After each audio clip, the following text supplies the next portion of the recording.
거짓말이야 거짓말이야 거짓말이야 거짓말이야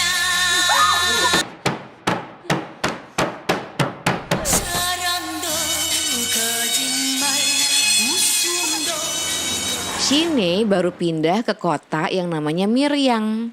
Miryang itu bahasa Cina yang artinya Secret Sunshine. Alasan dia pindah ke sana sebenarnya adalah cita-cita dari almarhum suaminya. Karakter berikutnya adalah Kim Jong Chan. Dia penduduk asli Miryang yang dari awal paling helpful nolongin Shine. Dari ngebenerin mobilnya, nyari tempat tinggal, tempat buat Shine jadi guru piano, dan sebagainya.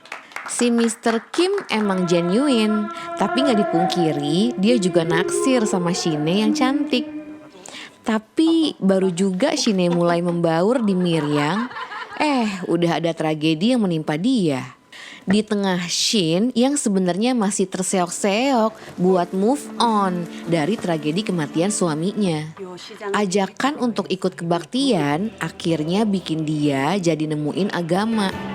Tapi di tengah perjalanan religius itu, Shine jadi mikir, apa ini pencerahan beneran atau cuma kebohongan belaka?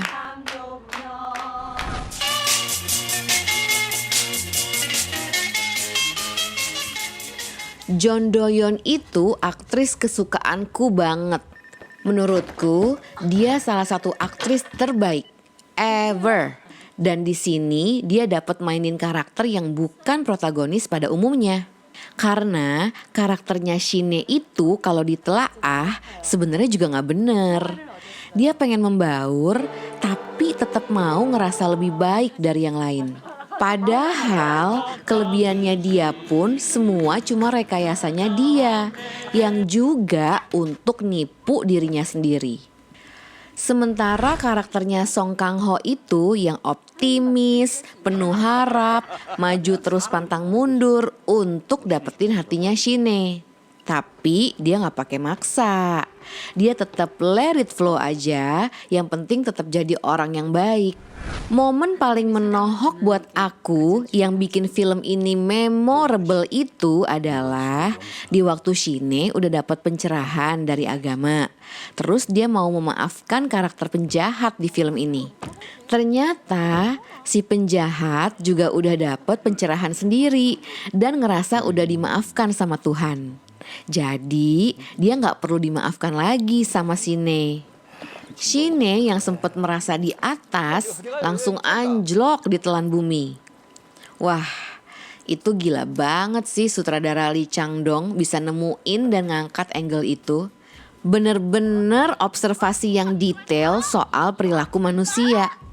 Satu lagi nih kehebatannya Lee Chang-dong di sini tuh, meskipun film ini kesannya raw, tapi gambarnya sebenarnya tetap apik dan meaningful. Cara ceritanya juga masterful. Kita dikasih semua tuh clue yang subtle buat ngertiin ceritanya dan karakter-karakternya. Dan momen ending waktu Kim Jong Chan nolongin Shine potong rambut dengan megangin cermin, kita juga jadi berharap semoga si cewek ini akhirnya bisa nerima dirinya sendiri apa adanya. Hal-hal kayak gini nih yang bikin film ini meskipun depressing tapi juga beautiful. Kalau Secret Sunshine masih kurang depressing buat kamu, nonton aja film The Piano Teacher. Guru piano juga, karakternya kompleks juga, aktrisnya papan atas juga, si legendary Isabelle Huppert yang aktingnya udah level teratas banget di sini. Sama kayak ngelihat John Do-yeon, kita sampai udah lupa kalau kita nonton orang yang lagi acting. Oke, sesama movie lovers, thank you so much for watching. Jangan lupa ya, like dan subscribe-nya. Sampai ketemu di Sinemaru episode berikutnya. Bye-bye.